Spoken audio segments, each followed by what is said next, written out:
It's an honor to be here this evening at the Free Library of Philadelphia, an important site where knowledge is conveyed performatively and transformatively through discourse, resistance, contestation, and liberation to engage with the democratic process. Elie. Sup? Thank you for writing this book. Allow me to retort a black guy's guide to the Constitution.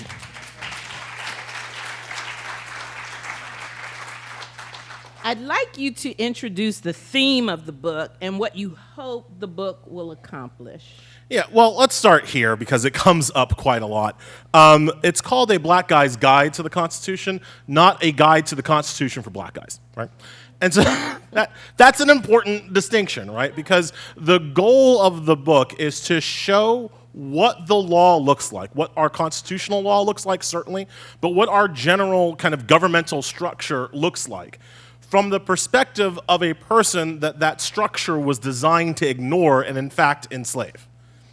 And it looks different, right? It hits different, as the kids would say, when you are reading a document that you know was purposefully designed to erect a Western slave empire. Mm-hmm. Whether or not that document is good, how we should interpret that document, what's going on in the kind of nether regions of that document, kind of become more important, right? Like, and then we'll talk later about the amendments and all this kind of stuff. But at a fundamental level, I like to make the analogy. It's like the Constitution is like a Ford Focus, right? Mm-hmm. And then after, we had some wars, we had some idea. So we kind of stole the hubcaps off of Cadillac.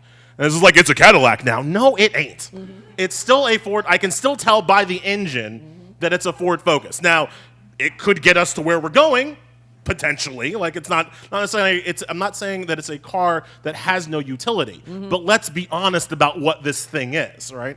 And so that's the perspective of the book, to kind of have an honest look at the Constitution from the perspective of somebody that it was designed to ignore. It's labor is the labor of it was really just trying to take a lot of thoughts and ideas that I've had throughout the process of myself becoming educated, right, throughout law school and my practice and my coverage of the law, and try to distill that into its most essential forms, because almost every chapter in this book kind of started with me saying, like in law school, let's say, what the is that? Mm-hmm. Like, what? How is that? And a professor going, well, we have to understand that what James Madison was trying to, like, why do I care?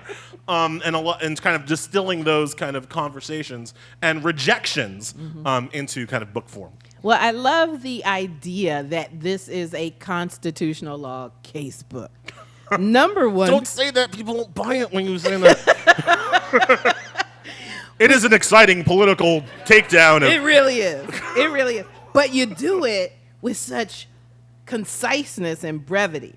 But I sat with the title of the book a bit. I really did. And I'm glad you mentioned that. As I read it, I got the distinct sense that you are guiding the reader through what are often convoluted provisions of and elided meanings of the United States Constitution. And I quickly understood you to be centering black voices, minoritized voices, subordinated and oppressed voices. You provide in this work a compelling example, many examples, of how the U.S. Constitution as a founding document is by design exclusive and oppressive. Please critique the U.S. Constitution for us tonight. Yeah, so as you might have heard me say, you might know me from saying on television that the Constitution is kind of trash. Because it's kind of trash. Like, literally, the first line of the book is the Constitution is not good. The last line of the book, I'll save you the trouble. The last line of the book is the Constitution is trash. It's conservatives who say that it always has to be, right? Mm-hmm. So, like, the very frame of the book is that this document is not good. Why? Well, I don't know. It seems to me that the deal made by white slavers, white colonists, and rich white abolitionists who were who were still willing to deal with slavers and colonists doesn't represent the best that we can do as a society. Maybe that's not our highest bet, right? Mm-hmm. I think that's a fairly obvious point, right? The Constitution is a deal-making document, right? And what the deal was supposed to do was, yes, set up a Republican form of government where you had essentially local control and weren't ruled by a king across the sea. That was a big part of it. But it was also to set up an economic empire based on slave labor that could never be undone. And so a key thing that happens, and you see this a lot in conservative media, where they now try to gaslight people and act as if the very slavers who wrote the Constitution put in a poison pill, put in some kind of secret deal to eventually unpack slavery in due time. No, they put in various things that would make it almost impossible to ever unpack slavery. And you know how I can prove that? We had a war! Like, the Constitution was so broken upon release that not only did it need a day one patch, not only did it need the Bill of Rights that we know as the first 10 amendments to just fix things that were obviously wrong with it in its initial inception, it was so broken that we could not come to a peaceable solution to the slavery question. We had to literally fight a civil war. And then after we fought that war, it was still so broken, after we amended it and whatever, that white people were able to ignore those amendments for about 100 years. And then we had to have another civil uprising to fix, to make good on the promises that we had a war to. So that, I count that as strike two against the Constitution, right? Then, okay, fine. We have the Civil Rights Movement. We have the Voting Rights Act. Things seem to go better. We have about 40 years of like pretty good progress, arc of history bending towards.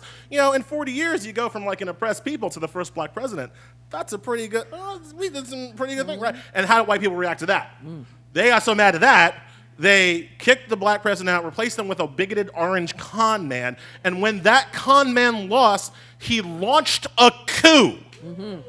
That's our Constitution. That's strike three as far as I'm You concerned. summed it up, but I'm going to roll back. Okay. I'm going to roll back. So let's roll back to those Reconstruction amendments. Yeah. And let's, The good ones. And We let's, tried. The good Yay. one, the second founding. Let's insert in there the role of the United States Supreme Court in actually limiting the 14th Amendment. So I want to say two things about the Reconstruction amendments. Three things. Number one, great. Should have done that in the first place. Those are real good. You know, no slavery and equality for all and voting rights for it, but not women, just men, because even at the time they were still sexist bastards.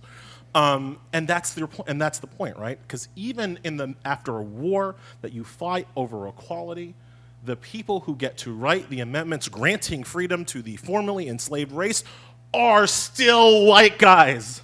They still, even at that moment, did not go and ask the formerly enslaved people or the free black people. They didn't ask, I mean, think about it this way. They didn't ask Frederick Douglass what the amendment should read that gave people freedom. Why wouldn't you ask him? I would have. I would have let him write the damn thing. And just unless you think that this is a non-important issue, imagine the kinds of rights the 13th, 14th, and 15th Amendments might have conferred had they actually asked the slaves, the former slaves, what they thought full and equal rights looked like. They might have added not just equal protection under the law and an equal right to vote. They might have added an equal right to housing. That might have been a thing. They might have added economic rights, so not just the right to work their land, but the right to be paid fairly for the work they've done, equal work for equal pay. And obviously, had they asked women at that time, which none of them did, women might have said like, oh, I'd like to finish my goddamn sentence. I just want in the Constitution, women can finish her sentences. That could have been the 16th Amendment, right? So even in these amendments that made things better, it was still fundamentally a rich white male version of freedom and whatever. And then we get to the Supreme Court's role in it, which has been to limit the effectiveness of those Reconstruction amendments at every turn. And again, this is an important lesson for liberals. Even an amendment, even something as momentous as a constitutional amendment, cannot survive conservatives on the Supreme Court. And we have proof of that, right? We have proof of the Supreme Court just ignoring the 14th Amendment's Equal Protection Clause when it came to segregation. Just straight up, just didn't care. Completely ignoring the 15th Amendment's right to vote, just putting it in a drawer. Again, 400 years after an amendment that was, 5, 6, 7, 8, 9 guys white guys, again, on the Supreme Court who did that for hundreds of years in the face of an amendment. The very first Supreme Court case, I talk about this in the book, after the passage of the Reconstruction Amendment were called the slaughterhouse cases. It was white people arguing for their rights under the 13th and 14th Amendments because they were like literally slaughterhouse workers, and the government granted a monopoly to some rich white guy slaughterhouse, and the poor white guys were like, hey, that seems like indentured servitude. That seems like a lack of equal protection. And the Supreme Court was like, shut up. So right there out of the gate, for white people, they would not think expansively about what these amendments could do, and that's the constant struggle that we have in this country. The best law, the best amendment, the best ideas at every point can be overturned by 5 white people on the Supreme Court. Excellent. So, here's a question, and I'm going to shift gears. Anyone who knows me knows I'm a big fan of profanity. So I really like that. Especially when strategically deployed. So I think it breaks tension. I think it brings humor to the conversation. But I really want to know what you think. Why are profanity and snarky humor critical to this discussion? Well, for a couple of reasons. One, I'm talking about law, and, I need people to wake up, right? Like, that's just, like, if you talk about law in a monotone voice, people will start to drift, and you got to, like, shock them out of their just, complacency. I understand whether I'm writing an article for The Nation or if I'm writing a book, I understand that it's a huge ask, right? You people have, like, lives and, like, stuff to do, right? Bills to pay, and I'm like, time out, wait, I have a thought. Everybody stop. I have a thought. You should read these thoughts because they're good thoughts. So that's a huge ask. So if I'm not giving some entertainment value while I'm making that huge ask, that's just like bad job by me, right? So that's number one, I'm just trying to get people into the stories that I'm trying to tell. But the second point is that, again, one of the reasons why I think there's such asymmetry in fighting about the law is that the conservatives are always willing to put their legal theories in the most simplest, basic terms. So if you think about a base conservative voter, I don't think a base MAGA person is any smarter than a base liberal person. You're not going to make me believe that. I just don't think that, right? But the conservative leaders do a one-to-one connection. So they tell their MAGA people, if you don't like those men kissing on each other, you got to have the Supreme Court. If you want to have your gun so you can shoot Negroes that show up in your town, you got to have the Supreme Court. And I got to have the Supreme Court, right? They don't know civics. They don't know anything more than any other average people. But the conservatives have made a one-to-one connection, right? We, the liberals, do not make that one connection. We don't make that one-to-one connection of, do you want anything to ever happen with the environment? Like anything, then you have to have the Supreme Court. Do you want anything to happen with gun regulation? Do you want anything to happen with police reform? Then you have to have the Supreme Court. We don't make that one-to-one connection, and we don't put it in ways that people can understand. The law is complicated, sure, but it is not rocket science. It is not heart surgery. My wife is a structuring products lawyer. Her job is complicated. My job is not, right? The problem is that lawyers tend to use a lot of jargon, use a lot of inside baseball terminology to kind of make themselves sound smart and sound like an expert, and I really know what strict scrutiny, right? No, and I'm trying to just put it where everybody can understand it. Not dumb it down, because that doesn't help anybody, but put it in ways that people can understand and appreciate these concepts, because I honestly believe that if everybody understood it, everybody would fight for it. Right. Because it's awful what they do. Right. I'm going to ask you now to actually read chapter 7 of your book on the heels of that response about accessibility of language and constitutional provisions. And the reason I want you to read chapter 7, not because it is concise, which is what you're getting at, but Elie, it spoke to me when I read it as the black mother of a black son who is 10 years old and who I guard with every fiber in my being. All right. Well, it's the shortest chapter, so there's that, so don't worry. There is that. All right.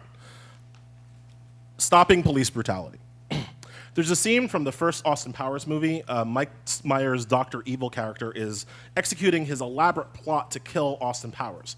It's a spoof of the movie trope where the bad guy makes an unnecessarily complicated contraption for killing the hero, which the hero predictably escapes.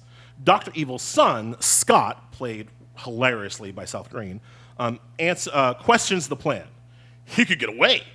I have a gun in my room. You give me 5 seconds, I'll get it, I'll come back down here, boom, I'll blow his brains out. Of course, Dr. Evil ignores him. You just don't get it, do you, Scott? And that's the joke, right? To make the movie work, it can never be that simple. Script writers of action movies have to devise convoluted plans of villainy so that it seems plausible for the protagonist to escape. I hope people can see that we could stop police brutality in 5 seconds if we wanted to. It's really not that complicated. The last 3 chapters of the book, which you'll have to read for yourselves, point the way through the Constitution as already written to end the scourge of police violence against black people.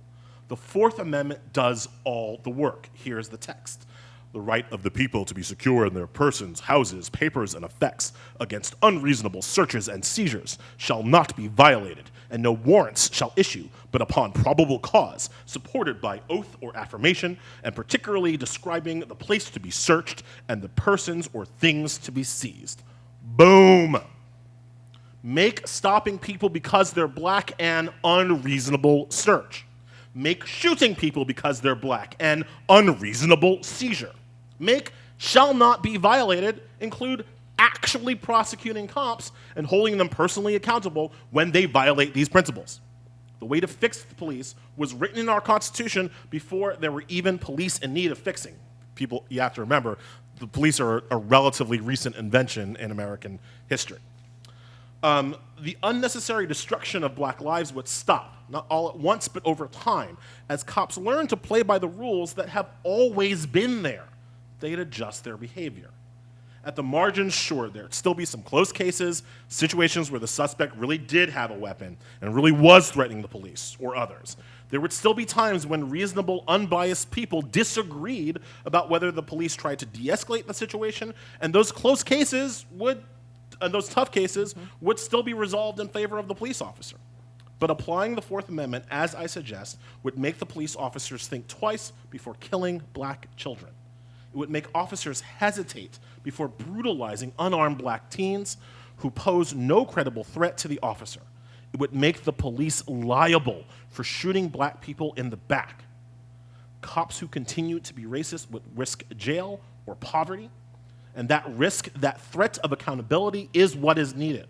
Black lives can only matter if there is a punishment for the people who take them. There, I've solved it. I've solved police brutality in America. Please tell me where I can arrive in Oslo to accept my Nobel Peace Prize. Of course, we won't be implementing the Fourth Amendment as I suggest, and I won't be getting my $1,145,000. I looked it up. Just in case. Because white people want the police to act this way. They want them violent and unshackled from constitutional restraint. Maybe not all white people all the time, but enough of them most of the time. I can't stop police brutality, not because it's difficult to stop, but because too many white people in America want the police to be brutal. I point specifically to Amy Cooper, the Central Park Karen, as she's come to be known. Amy Cooper got into an argument with bird watcher Chris Cooper, no relation, because Chris asked her to leash her dog as Central Park rules require. Chris Cooper happens to be black, while Amy Cooper is white. Amy threatened to call the cops on Chris, and then she did just that, alleging in a faux hysterical voice, "A black man was attacking me," in the park. In that moment, Amy Cooper was asking the cops to show up and enforce the supremacy of her whiteness. She was in the wrong. Who the hell calls the cops when they're the ones in violation of a city ordinance? A white person does that.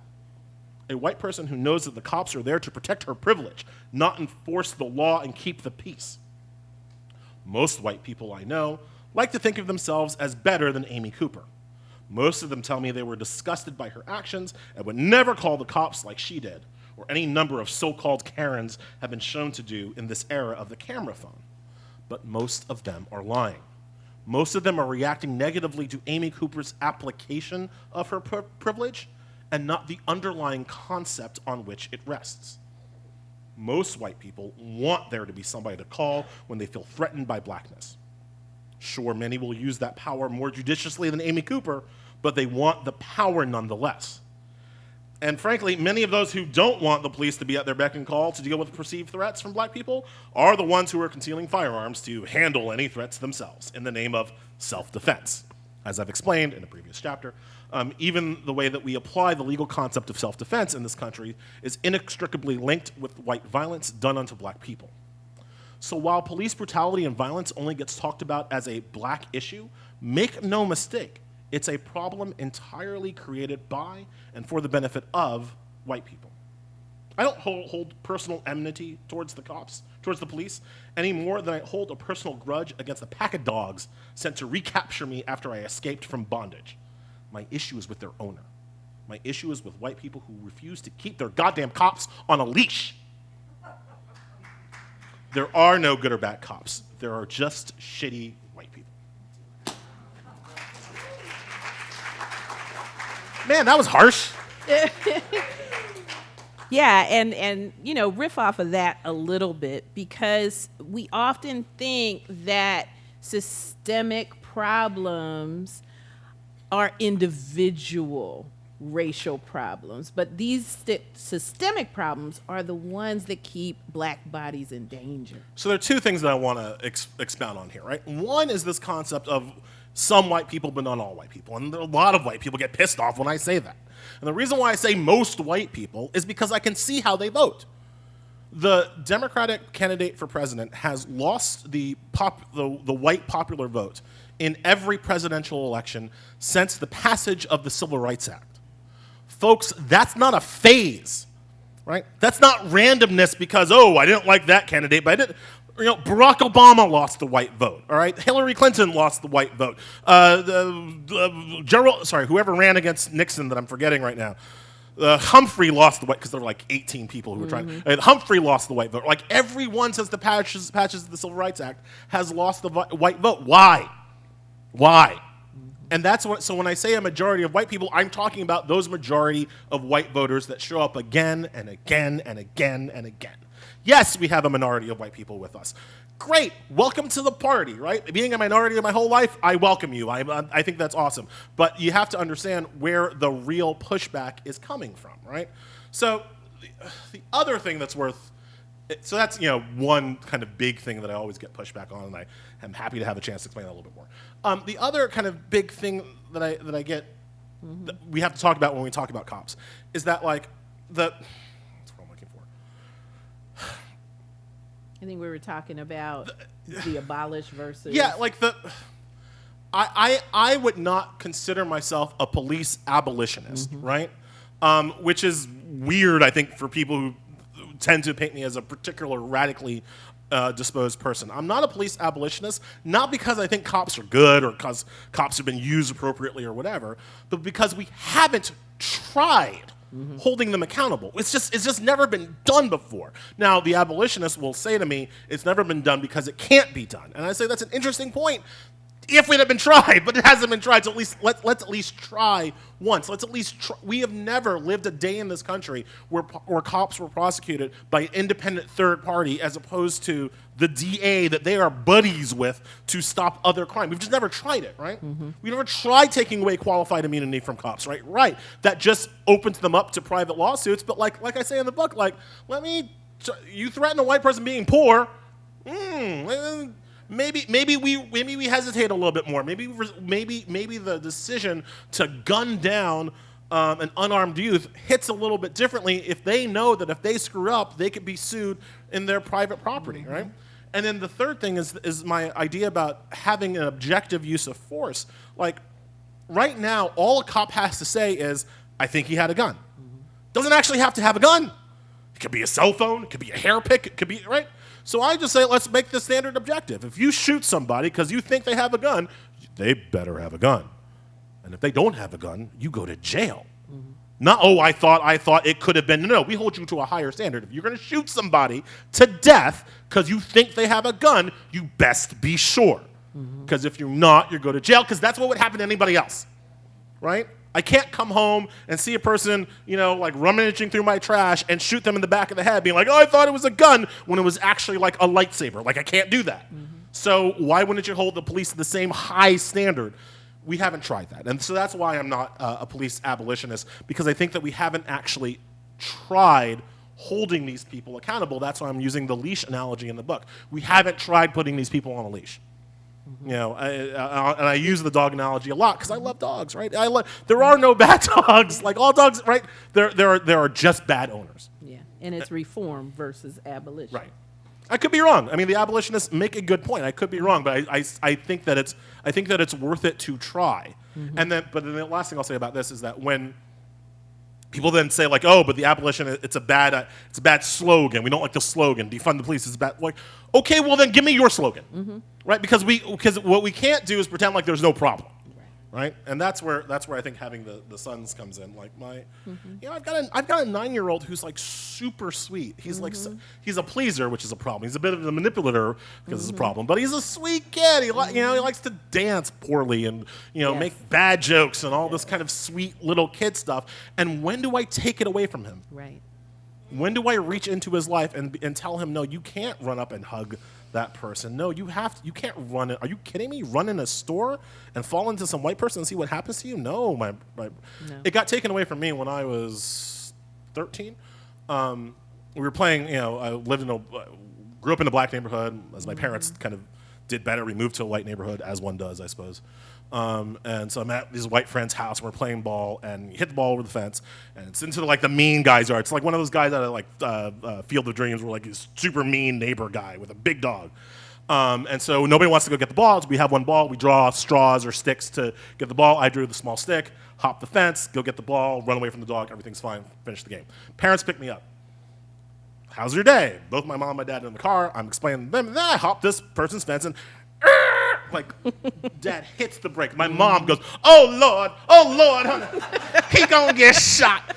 Just has a breakdown, right? And I'm like, what is right? And they're just like, you can never do that. Right. But I drew the lost straw. I don't care what straw you draw. You with all these white boys, and you're not even in your neighborhood, and you're gonna go hop some white man's fence for a ball. Son, you will never go to that person's house without 10 balls, all right? I'll buy you another, but you're never hopping that. And you have to make your friends understand that you just won't play along.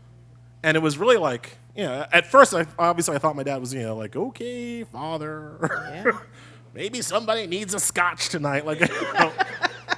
But you come to realize you understand why he was making that point. Yeah. When do I have to do that to my kid? Yeah. Soon. And as I said, as a black woman with a black child, and I'm a large bone woman, so you can imagine my 10-year-old is huge. The bigger that he gets, the more I have to protect That's him. something that in my travels, I find that white families don't understand, that black families implicitly understand. It's not about the age of our kids, it's about the height. It's about the size. Once they're big, we have to start treating them like they're adults, regardless of what age they happen to be, because that's how society is going to treat them, and that's how they're going to have to interact. Regardless of what gender. Yep. Oh, yeah, your girls are not protected. You don't have the girl protection that white girls have. No, they just don't. Yeah, so before this gets away from me, we will have time for you to ask questions. That's awesome, though. Thank you, sir. So, not even questions. We're just agreeing with each other. Right? Exactly. It's just I hear amens in the audience. So, let me ask this question: how do we use this second founding of the Reconstruction amendments plus the 19th Amendment? So, how do we use the second founding to strip the veneer from the founding document so as to expose the hypocrisy of cancel culture, the right to bear arms for self-defense, racial profiling, or the subordination of women and the oppression of people who identify as LGBTQ, for example.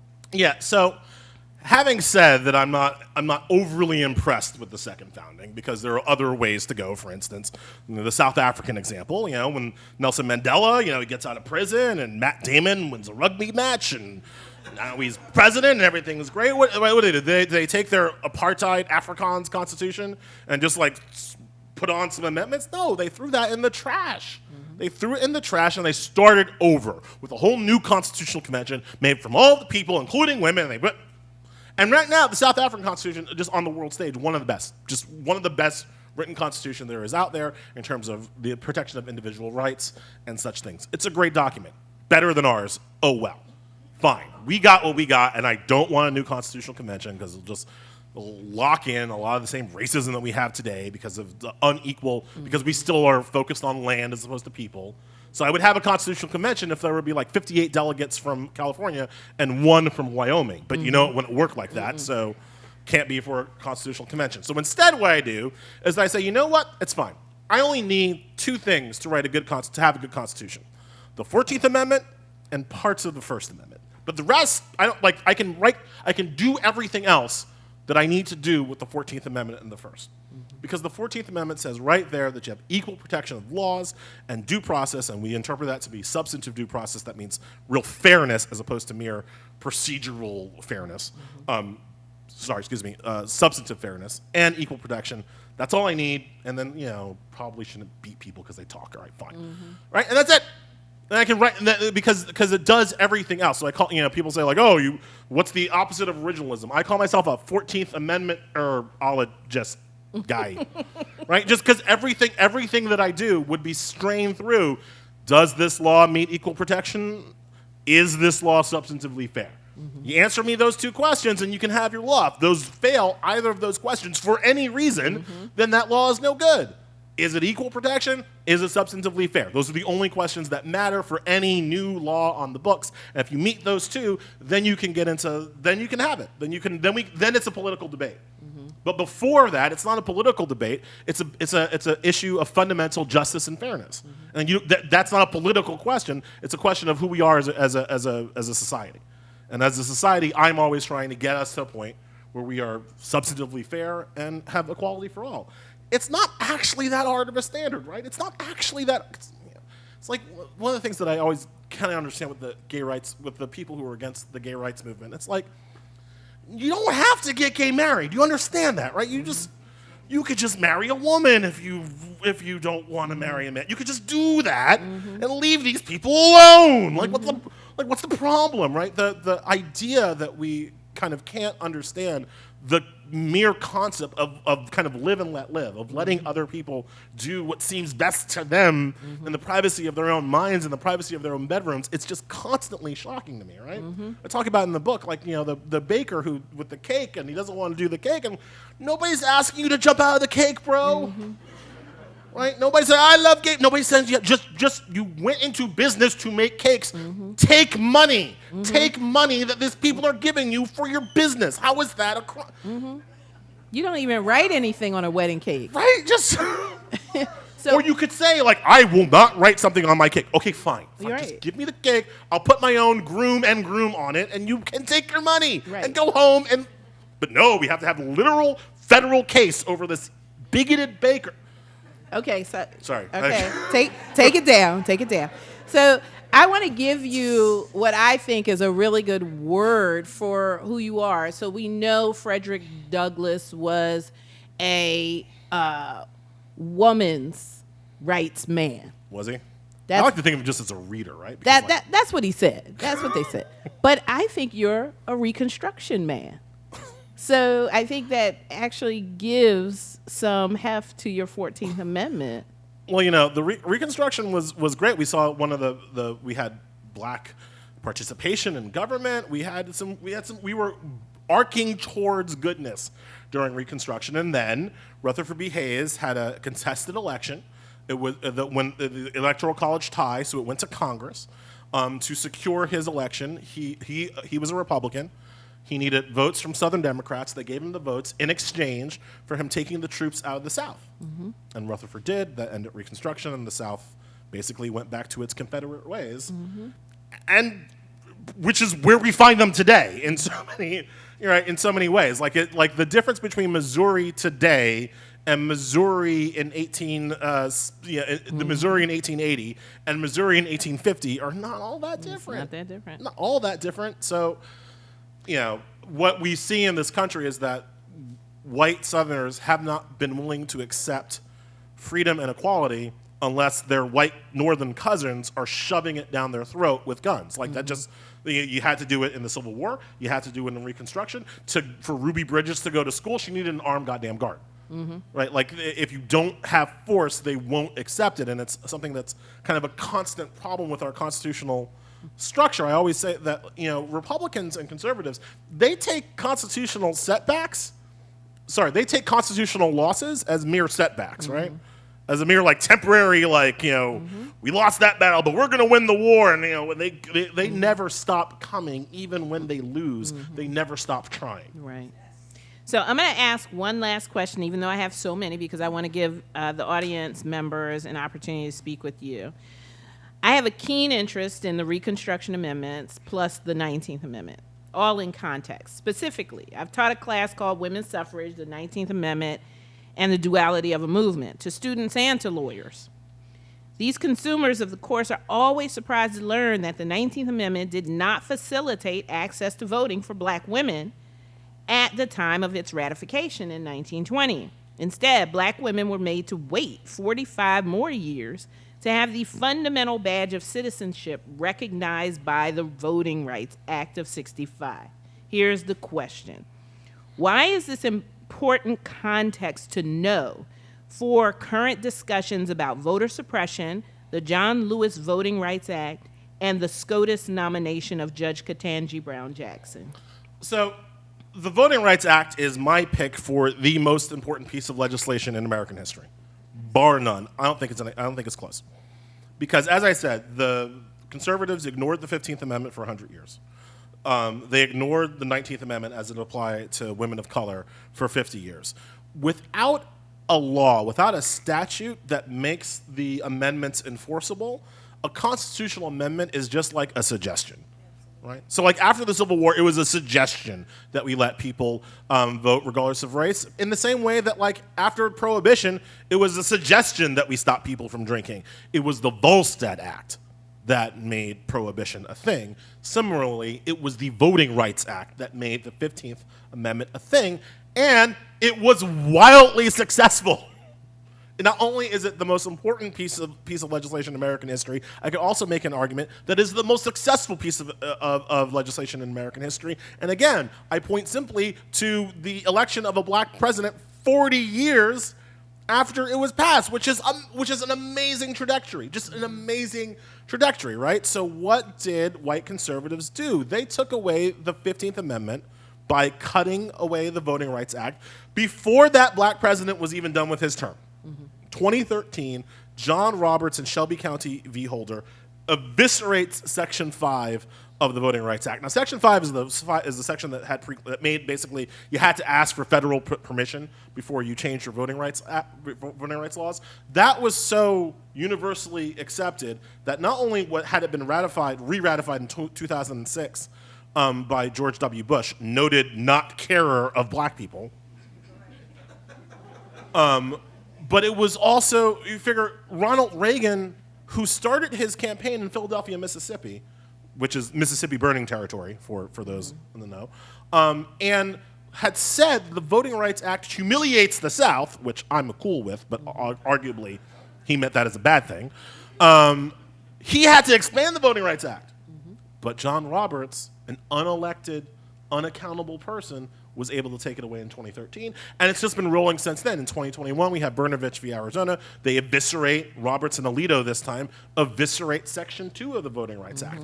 All of the voting, the attacks on democracy that we see now on our news, those did not come from Donald Trump. I know he's the bad guy that the media wants to say. Those did not come from Donald Trump. They came from John Roberts.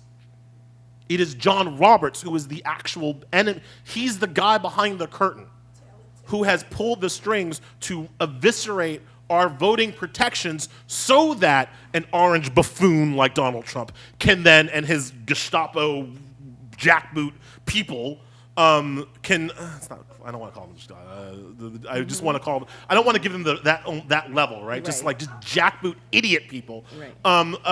That's why they've had this opening, because John Roberts set the scene for them. If you don't control, I guess I come back to, if you don't control the courts, you don't control anything. The John Lewis Voting Rights Act, great idea. The Freedom to Vote Act, not as good as H.R. 1, but still fine. Yeah, let's do that. But what makes Democrats think that those things are going to matter? John Roberts ain't go anywhere, and he's got more help now than he did in 2013. If you don't take back the courts, you aren't taking back anything. They'll pass the John Lewis Voting Rights Act. Even if they had Manchin and Sinema, they'd pass it, and Roberts would knock it down before breakfast. They'd pass the Freedom to Vote Act, and Samuel Alito would knock it down before breakfast. You have to take back the court in order to have voting rights, and that's always been true since even the passage of the 15th Amendment. Thank you.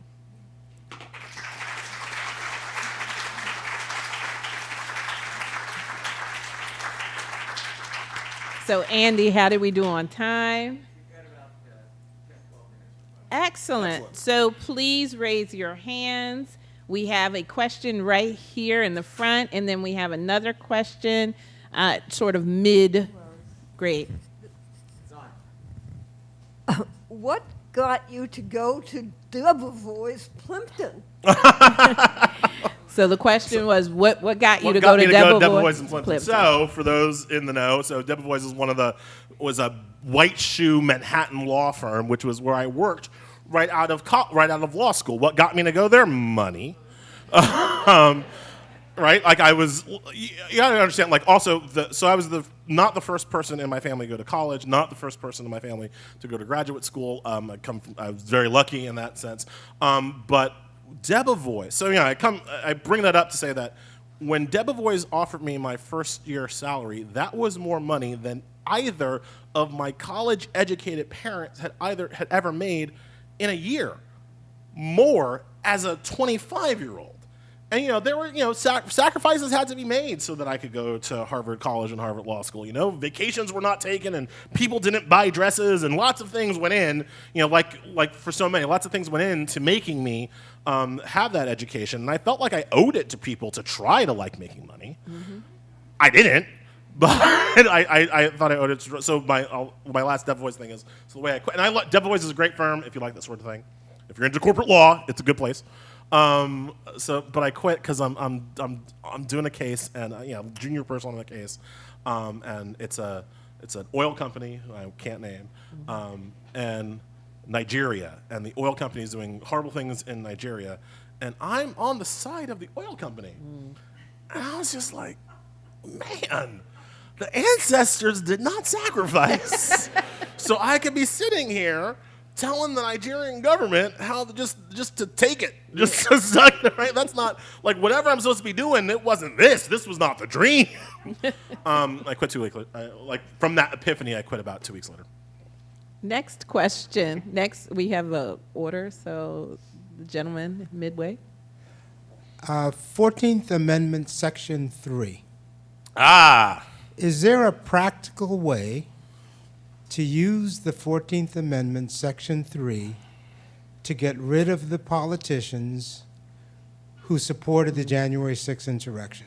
Yes. So this question has come up a lot recently because people are trying to use it to exclude traitors, essentially, from running for office again, especially the orange traitor-in-chief. I will start here. This book I finished after January 6th, and still I didn't go into a big Section 3. That's how new this idea is in the scholarship and literature, right? So there's been a lot written about it in the last year or so, but this is a relatively new thought and use of the amendment. So I don't want to say anything too aggressive. Is there a way? Sure. But who gets to decide if there's a way? The same 6 conservatives who currently control the Supreme Court. Right. So the 14th Amendment, the Section 3 of the 14th Amendment, remember, this is coming after the Civil War, and so it basically says that anybody who held office but then kind of worked against the government could not hold office again. It was specifically kind of like, Jeff Davis, you're out, right? The former people who were in the Confederacy could run for office, but people who actually held office in the United States government and then abandoned that office to join the Confederacy, those were the people who were excluded. So a Donald Trump would be the guy that you're thinking about because he held office and then, didn't do, arguably was part of the coup attempt. Again, I think it can work. But the problem that you always come back to is who gets to decide John Roberts and his cabal, right? So it's almost, I can answer that the same way that I answer term limits. Term limits are super popular, right? You look at Gallup polls. Lots of people want term limits on the Supreme Court, and there are all these crazy plans to figure out how to get term limits without needing a constitutional amendment to get term limits on the Supreme Court.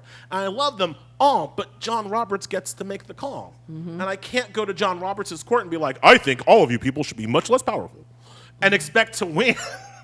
Right, and I think similarly, I don't know that I can walk into Roberts' court and be like, here, I can use this amendment, novelly to exclude Republicans who appointed some of you from running for office again, and expect them to agree.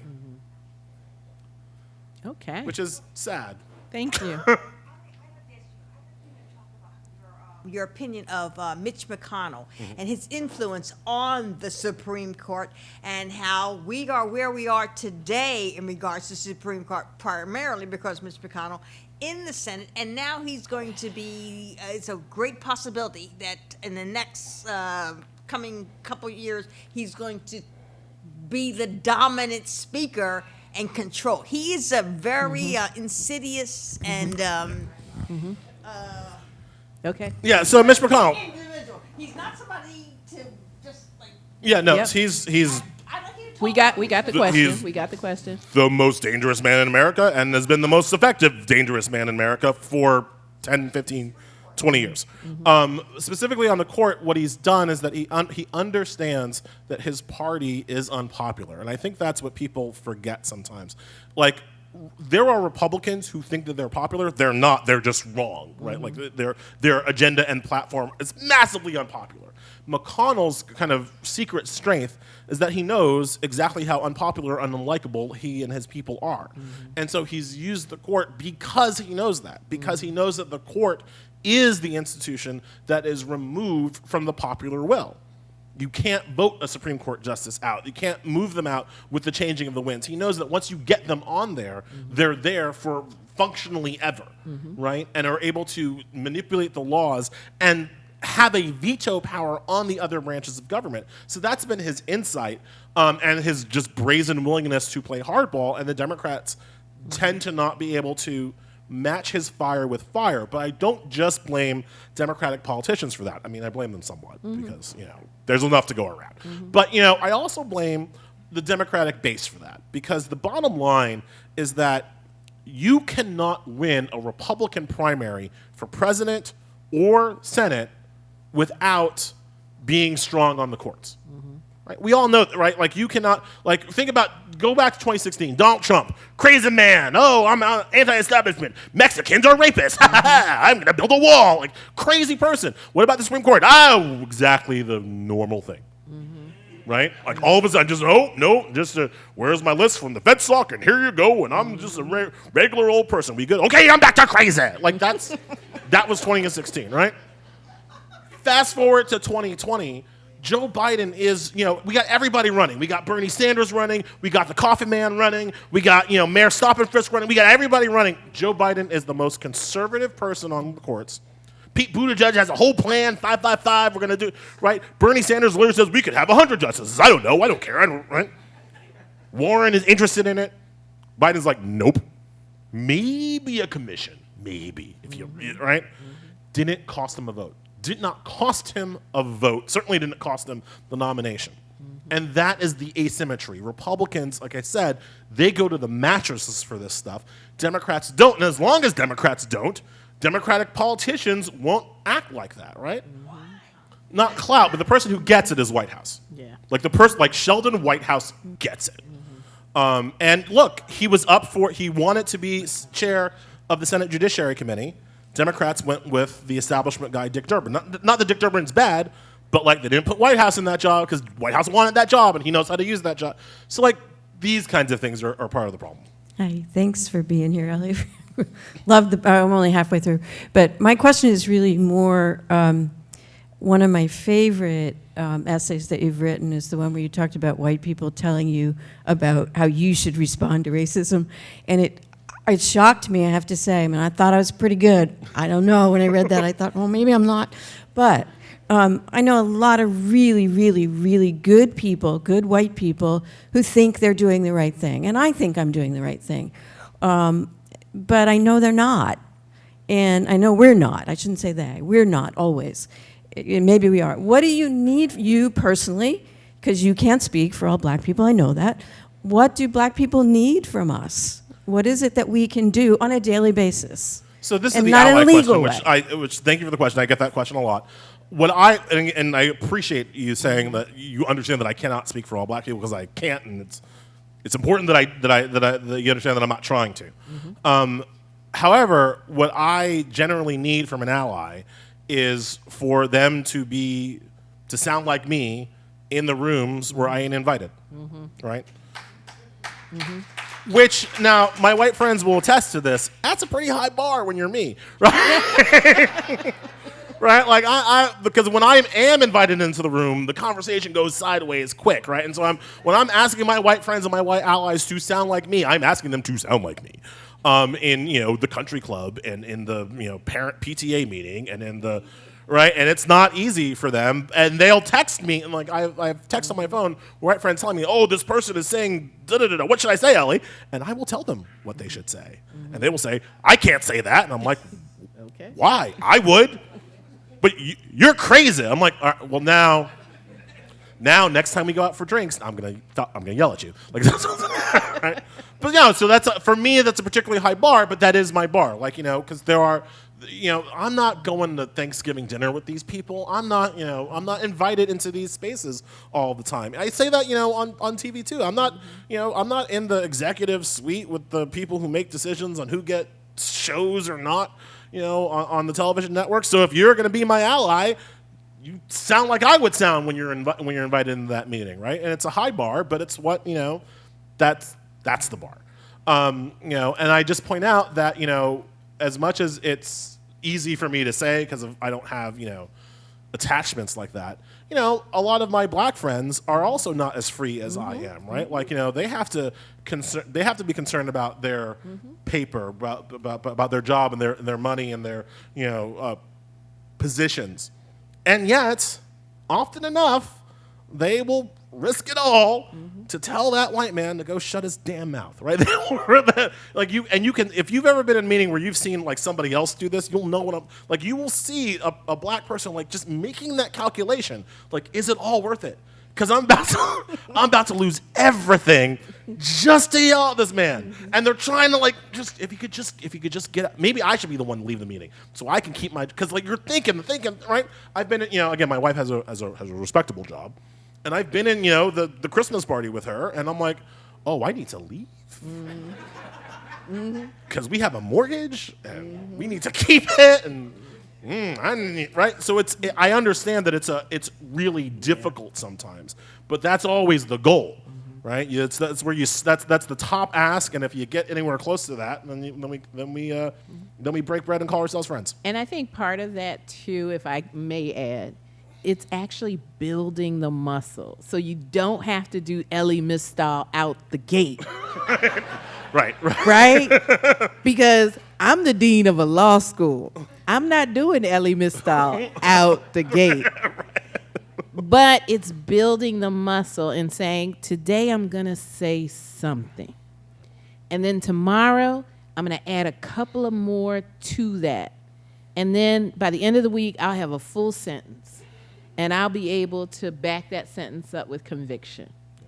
I mean, I see it a lot, just to back it up. I see it a lot in my own life with women's issues, right? Where you're in the proverbial locker room, and the jokes are flying around and the things are flying around. It's like building the muscle, because it's exactly right, to be the guy that actually speaks up. It's like we're not gonna do that joke, right? We're not gonna. Yeah, did you really say that? We're not gonna do that. And we don't believe that. You don't really believe that, right? Like yeah. it's work, but yeah. Yeah. One more. Okay, so right here. Oh, I'm sorry. Okay, 2 more then. Okay, let's do this Here, gentleman then here. first, and then here. Really quick, what do you think about court expansion? Court expansion. Love it. Court expansion. The only thing that's going to work. I say plus 20. So the real quick answer to that is, people laugh. Right? I want to be like Hannibal Buress. Why are you laughing? I'm right. We should have 20 more justices. Who has 29 justices? That's the Ninth Circuit Court of Appeals right now. So that's not too many. The benefit of 20 more justices, even beyond the revenge of just screw these Republicans, is this. One, it makes it it makes it harder for Republicans to come back over the top. You do 4, Republicans are just like, when we get in trouble, we're going to do 5. Which, by the way, I don't care. We're down 6-3. If we go to 13-6, and the Republicans come back in, and they go to 16-13, how is that worse? How is that worse than where we are? So I have no problems with Republicans coming back. But you put 20 on, and they got to put 40 on to get over your. Now it's a little bit higher bar for them to come back. So that's number 1. Number 2, it gives me something to trade, because then I can come to McConnell or whoever, and I say, look, I'm about to put 20 justices on the court.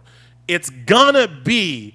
Right? It's gonna be 11-9, because that nastiness that you did with Merrick Garland, we ain't forgetting, and we ain't forgetting alleged attempted rapist Brad Kavanaugh.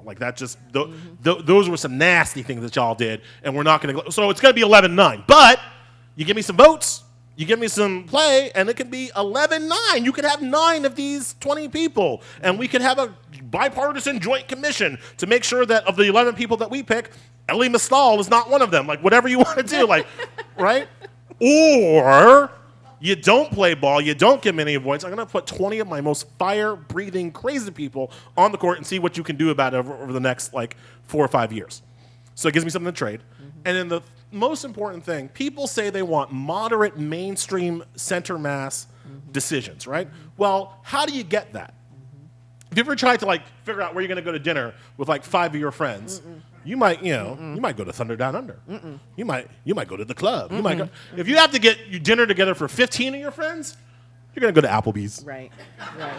You're going to go to the Olive Garden. Right. You're going to do a much more moderate thing if you have to get more people involved. If you have 29 justices and your majority opinion requires 15 people, that decision is going to be much more moderate, center mass, mainstream, inoffensive. And concise. And I'll be concise as well. I just would like you, if you could, to just double down a little bit on what you just stated to our friend here, the question about what do I do? And you said, represent me in those spaces where I'm not invited. And specifically speaking to what's called the Batson effect, where just having one black juror, the studies show, has a tremendous effect on the jury of what's acceptable. They don't just throw out all kinds of racist stuff. And it just kind of shows empirically how important that is. So if you could apply that to this so-called CRT debate, because where you have these Board of Educations where people are saying all kinds of crazy stuff and eliminating things like Toni Morrison. So this isn't just about the table discussion at Thanksgiving. Speak to that and the need for white allies in this moment, because I see that as political, because they're trying to create the next constituency for Donald Trump and these kids. Yeah. So my book became a critical race theory book as I was writing it. I didn't know I was writing a critical race theory book, but then what white people changed the definition of critical race theory, and suddenly I was writing a critical race theory book. Who knew? What that debate is, and I've said this a lot of times, and it pisses some people off, and I don't know why. But what that really is white people being committed to making their kids dumb. I don't know why they want to do that. Because when it comes, when my kid has to fill out his college essay to go to Harvard or Yale or whatever, my kid's going to know history.